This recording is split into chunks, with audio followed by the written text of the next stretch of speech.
Fitness आणि ग्लॅमरच्या जगातून एक अत्यंत धक्कादायक बातमी समोर आली आहे। स्प्लिट्सविला 7 फेम आणि प्रसिद्ध बॉडी बिल्डर मयांक पवारचं वयाच्या अवघ्या 37व्या वर्षी निधन झालंय। 6 वेळा मिस्टर इंडियाचा किताब जिंकणारा मयांक गेल्या काही काळापासून मोठ्या मानसिक तणावाखाली होता। शरीर कमावणाऱ्या या खेळाडूचा मन आणि शरीराशी झालेला संघर्ष अखेर संपलाय। बघूयात हा सविस्तर रिपोर्ट। बॉडी बिल्डर मयांक पवारचा मृत्यू। अकस्मात मृत्यूमुळे उलटसुलट चर्चा।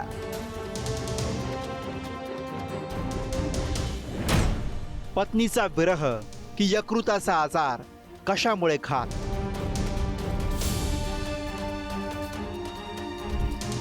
तगडी शरीरयष्टी, चेहऱ्यावर तेज आणि फिटनेसचं वेड असलेल्या मयांक पवारच्या निधनानं सर्वांनाच मोठा धक्का बसलाय।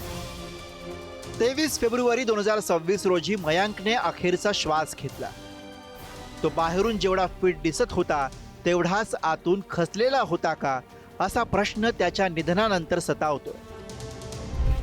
घटस्फोटानंतर आलेला तीव्र मानसिक तणाव आणि डिप्रेशन, तणावामुळे यकृताच्या आजारात झालेली मोठी वाढ, लिव्हर डॅमेज आणि प्रकृती खालावल्यानं झालेला मृत्यू, या 3 शक्यतांच्या भोवती चर्चा रंगतीये। मयांकच्या आईने दिलेल्या माहितीनुसार घटस्फोट मयांकच्या जिव्हारी लागला होता। या मानसिक धक्क्यातून तो सावरू शकला नाही, ज्याचा थेट परिणाम त्याच्या लिव्हरवर झाला। मार्च 2025 पासून त्याची प्रकृती खालावत गेली आणि अखेर एका चमकत्या ताऱ्याचा अंत झाला। त्यामुळेही मयांकचे चाहते हळहळ व्यक्त करतायत।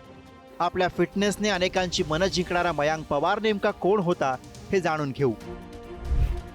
स्प्लिट्सविला 7 या प्रसिद्ध रियालिटी शोचा लोकप्रिय स्पर्धक, तब्बल 6 वेळा मिस्टर इंडिया किताब जिंकणारा बॉडी बिल्डर, MP फिटनेस या ऑनलाईन कोचिंग अकादमीचा संस्थापक, लाखो तरुणांना फिट राहण्यासाठी प्रेरित करणारा फिटनेस आयकॉन, मॉडेलिंग आणि शरीरसौष्ठव क्षेत्रात अनेक कीर्तिमान प्रस्थापित करणारा खेळाडू। मयांकच्या निधनानं बॉडी बिल्डिंग क्षेत्रातील काळ्या बाजूवरही चर्चा सुरू झाली। केवळ मानसिक तणावच नाही, तर चुकीच्या पद्धतीनं शरीर कमावणं कसं जीवघेणं ठरू शकतं हे तज्ज्ञ सांगतायत। बॉडी बिल्डिंगसाठीच्या अवास्तव अपेक्षा आणि संयमाचा अभाव यामुळे शरीराला इजा पोहोचण्याचा धोका, डॉक्टरांच्या सल्ल्याशिवाय सप्लिमेंट्सचा अतिवापर जीवघेणा ठरू शकतो। ॲनाबॉलिक स्टिरॉइड्स, ग्रोथ हार्मोन्स यांचा अतिवापर हृदय, यकृत आणि मूत्रपिंड निकामी करू शकतो। व्यायाम करताना चुकीच्या पद्धतीचा अवलंब झाल्यानं स्नायूंचे किंवा सांध्यांचे आजार होणे, प्रथिनांच्या अतिसेवनासोबत संतुलित आहाराकडे दुर्लक्षित झाल्यानं शरीराचं योग्य पोषण नाही, शरीराला योग्य विश्रांती न मिळाल्यामुळे स्नायूंची वाढ खुंटते, क्षमतेपेक्षा जास्त वजन उचलणं किंवा व्यायाम केल्यामुळे हृदय आणि रक्तवाहिन्यांवर ताण येतो, हृदयविकाराच्या झटक्याचा धोका वाढतो। सगळे जे एक्सपर्ट लोक आहेत ह्या क्षेत्रातले, डॉक्टर्स असतील, त्याचे न्यूट्रिशनिस्ट असतील, त्याचे ट्रेनर्स असतील, हे त्यांचे सगळे एक्सपर्ट लोकांचा सल्ला घेतला असावा असं माझा अंदाज आहे। तर एक्सपर्ट लोक तुम्हाला चुकीचा सल्ला देणार नाही। प्रोटीन पावडर्स असतील किंवा काही आता वेट लॉस साठी आपल्याला ड्रग्ज काही देतात, डॉक्टर देतात, म्हणजे ते प्रिस्क्राईब करतात।